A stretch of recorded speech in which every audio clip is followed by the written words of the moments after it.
tell you here that we believe you can be what you want to be in this world, and that it is my purpose to tell you. If I have moments in my life I regret it, not in the sense of a change of mind, as in the word repent, still I must tell you, I may have moments of regret that you have misused this power for any purpose, yet it is better that you misuse it, rather than not to use it. How many times one feels concern at the misuse of this principle, yet it is better to misuse it than to bury it. For even by the misuse we learn, though painfully. In the story of the talents, it was only the one who did not use it that was condemned. We are living in a world that is like a play, and some seem from birth to be cast in a difficult role. And yet you tell him that God is infinite love, but he is the playwright and the casting director. For this is a play. As Shakespeare says, all the world's a stage, and all the men and women merely players. We have our exits and our entrances, and one man in his time plays many parts. But that time is not 70. It is the time it takes to awaken that man, the perfect actor or God. So I play every part, but playing every part does not mean I play every man or woman in the world. There are billions of actors, but only so many parts, and every part you and I must play. The central figure, the star, is Christ, and the whole play is about Christ from Genesis to Revelation. But there are many parts that reveal it. There are 12 main characters, and the 24 elders, and the high priest Caiaphas, and his political opponent, Pilate. These are in every age and every time. The purpose of the play is to awaken in us the actor, God. These characters of the Bible are not people. They never walk the earth as people. We play all the characters, but they do not live any more than Hamlet lived. When Olivier plays Hamlet, Hamlet can do nothing but what Olivier does. And then Olivier can, if he wishes, play another character altogether. The characters are the eternal state of the soul, but we must learn to distinguish the man from the characters he is playing. The characters are real in eternity, and we assume the character and play on despair to say that everything in this world is a play does disturb. But I want you to believe it. Tonight I want to discuss the most difficult of all the characters, and if asked you would refuse to play that role, but it is the most important, for until it is played, Christ cannot awaken within you. It is the character of Judas. People say he is the betrayer, but to be able to betray, I must first hold the secret. So I betray you into the hands of your enemies. I reveal you, for that is what betray means. Only he who knows God could reveal God. Only Judas did not leave Jesus in the garden. The others left him, but Judas remained to reveal him or betray him, and then Judas commits suicide. But we are told, no man takes away my life, but I lay it down myself. So who is Judas? Until that character is played, Christ is not awakened in the mind of man. He reveals God. Then he repented. When he found that those to whom he revealed the Lord spat at him and reviled him and condemned him. It does not mean upon a man. It is a symbol. But I say the time will come when you will not repent, even though you will be concerned as to the consequences of your acts. The word is only translated 6 times in this form. Paul wrote a bitter letter to the Corinthians, and he said, I do not repent or change my attitude toward you. And another time when Jesus is made a member of the order of Melchizedek, he says, I do not repent. But in this case, when Judas reveals the Lord to the world, he repents. for he sees what they did with the knowledge. Not something done to a man, for Christ is invisible, for he is the Lord, and the Lord is spirit, and spirit is without form. You tell the world who he is, as man's invisible reality. And then when you see that they spit in his face figuratively, then you are concerned for the consequences of your betrayal of the identity of God. Judas is not a man any more than Christ is a man. Christ is the invisible reality, and all the others are states, and we move into states. But when you are cast in the role of Judas, you are at the end of the play, and the play is over. You betray the identity of the creative power of the universe, and then you commit suicide. You hang yourself upon a tree. As he betrays him, he becomes the very being that he betrayed. Now, Judas comes from the same form as the word Judah. It means the hand. It is the first symbol in the name of God, or the Hebrew symbol Yod, the hand of worship, the hand of the Creator. Then the second name of Judas is Iscariot.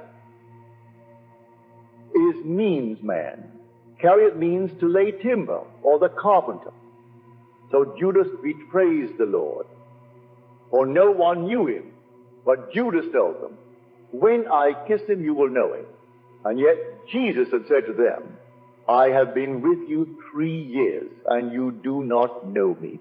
The others ran when he was arrested, but the one who knew him kissed him and said, do not let him go.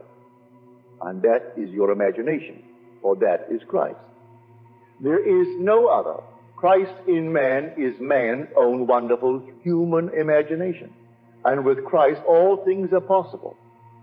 So you can take this revelation and go out and be anything you want to be. If using this power I go out and take advantage of another, it means my misuse of what I have just heard. But the one who tells you and then sees what you do with it often repents. So the story is told you that they spat on him, not a man. For who can spit on imagination, not knowing there is no other? We are all one. This is spitting on Christ or putting stripes upon him. Not on his body, for he is invisible. For my Father is spirit, and spirit is invisible. So the most difficult to play is that of Judas, or the betrayal. And if the playwright were casting the play, no one would volunteer to play it. But one has to go out and betray God by telling his identity. And to the degree that you can do it, you will prove it by the behavior of those to whom you tell it. For all the characters of the Bible are true as states, and they live forever. God sends his sons through these characters as actors, that at the end of time, he may awaken these actors as himself. You are infinitely greater than any character in the Bible, for there are states. But there is another one that is not a state, and that is Christ. And he is being awakened in you. Christ is God, and he is awakening in every being in the world. He has prepared a play to awaken every child born of woman. And to create, like his Father, he has to go through every experience. And they're all written in the Bible. So there are the 12, and the 4, and 20. And there is always the political power, and the religious power, and the wise men, called the Sadducees, and those who conform to that which they think will make them important in the eyes of men, the Pharisees. Then there are those who have mechanical talents. You can take from the inspired works of a Shakespeare or a Blake and write many books. But they could not write one thought that is original, and they are the scribe. Then there is the multitude who hail the hero today and then stone him the next. So the 11 could not commit suicide, or in other words, let go of everything they had ever heard regarding causation. That is everything that you previously thought you must let go of and die to and live only to the Christ. And so you read the statement of Paul that he comes to teach only one thing, and he got it from Revelation. It is true. It comes by a vision. But then the Sadducees will laugh at you. We have this now in our midst as they talk about evolution. And the world has accepted it. Yet I am told that God created all things and called them good and wondrous. All were distinct acts of creation. I have nothing to do with anything less than man. But everything less than man only bears witness to what I am. I did not evolve through all the animals. That is true only as related to human affairs. I see it move from the canoe to the ocean liner, from the plow to the tractor, from the cave to the palace. Evolution is only in the affairs of men. The bird builds its nest as it first built it, and it is fixed and perfect. But the things of form evolve. But this is not man, this body. This is only the man. I am all imagination, and I wear this mask until I go through all the parts. And then I am he. For the purpose of the play is to awaken us. For God alone acts in all existing beings and men. The purpose of the play is to make us actors, even bad ones.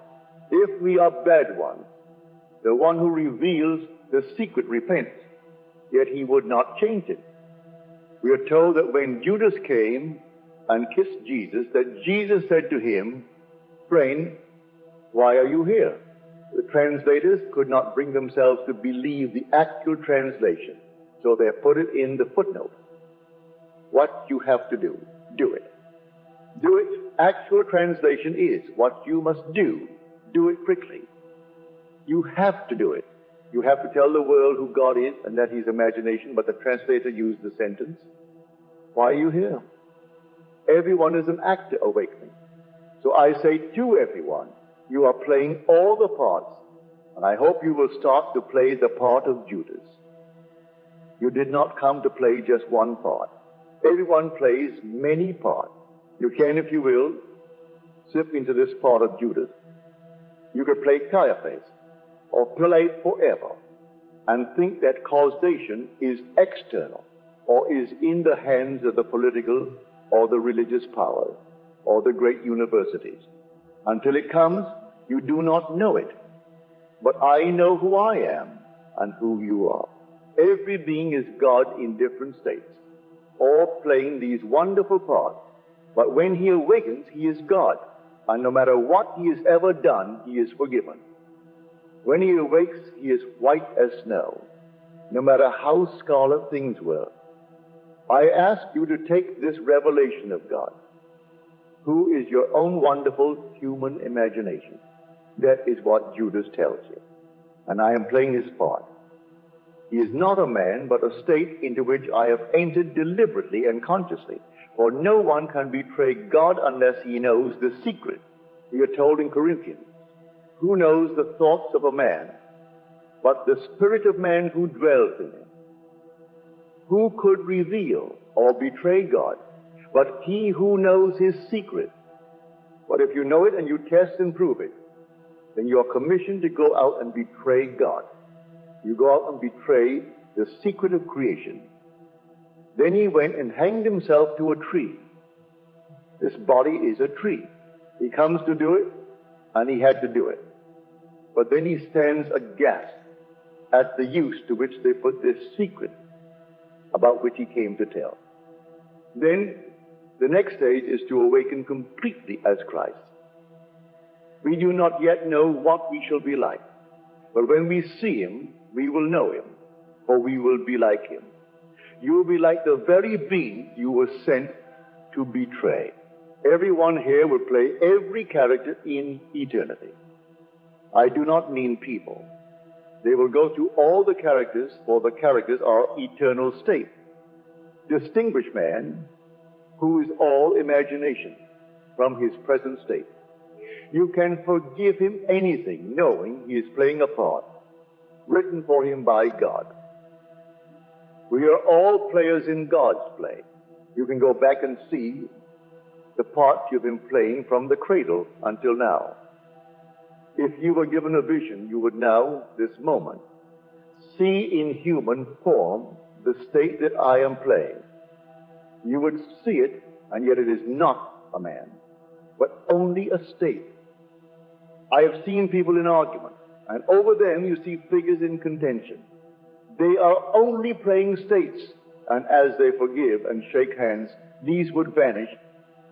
A gentleman sat here the other night, and he wrote to me. As you began to speak, I saw over your shoulder a patriarch who wore the black hat and robes of a priest.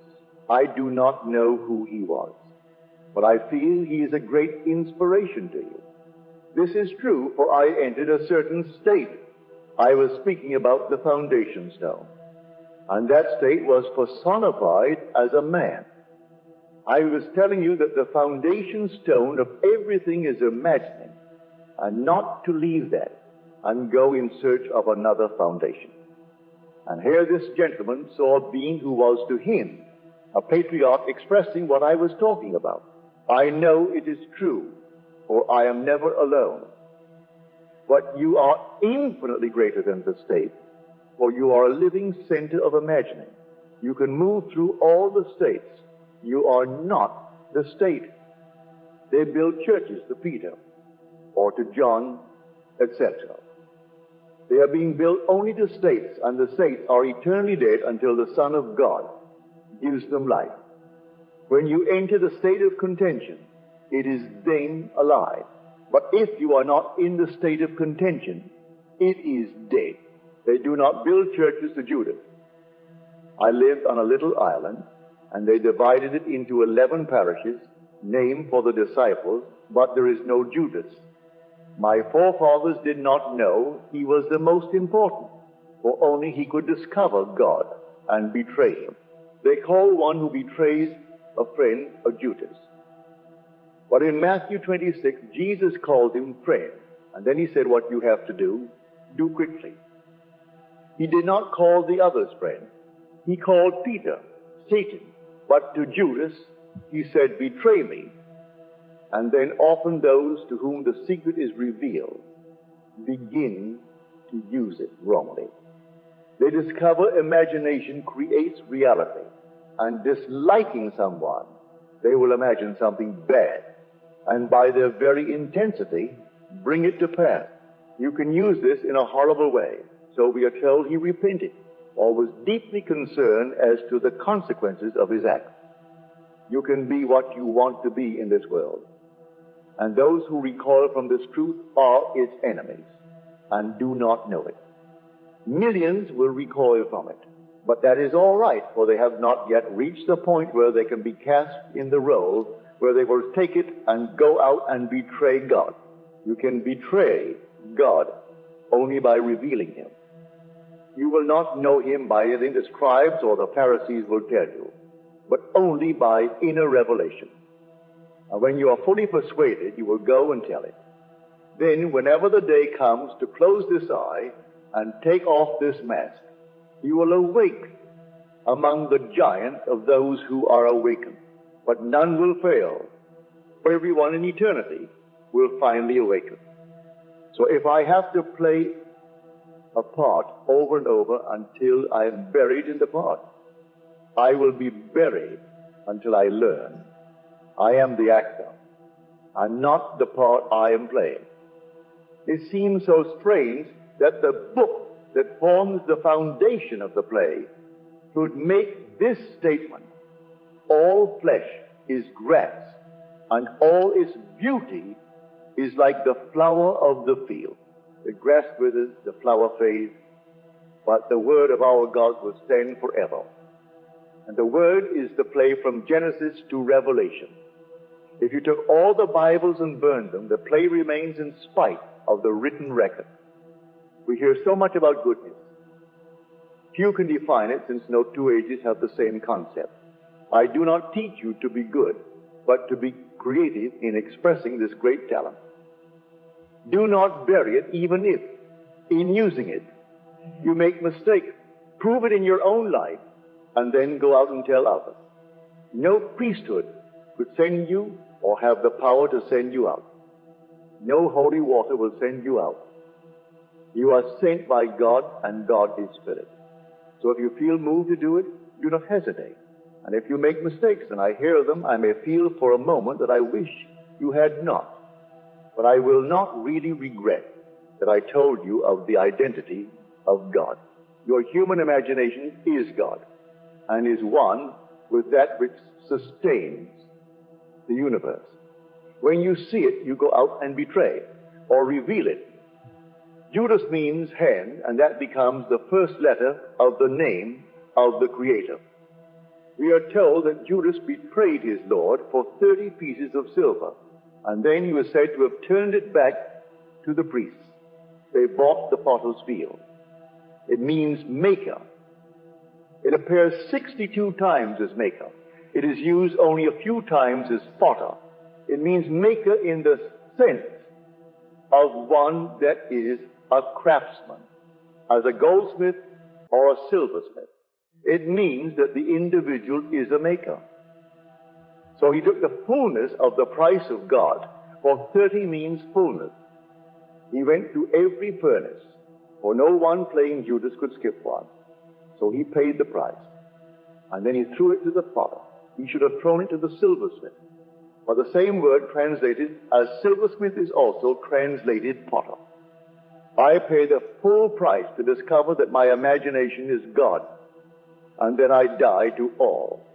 I formally believe, and then tell it to the populace, and then have them deny it and spit on him, etc. It has nothing to do with anything taking place on earth. Go out, think about it, and determine to make yourself the person you want to be. Then betray this secret and tell others what you have discovered. Imagine the loveliest things in this world for yourself or for another. So let us go now into the silence. And when you break it, knowing that imagining is God, let no one persuade you there is any other cause for phenomena. Go through these doors, knowing it is so, and then you will not be impatient, but you will let it be so. For God creates reality. The Father walks through the world with me, and I do not know it. I do not know that the imaginal activity is the cause of what appears in my world. Now let us go into the silence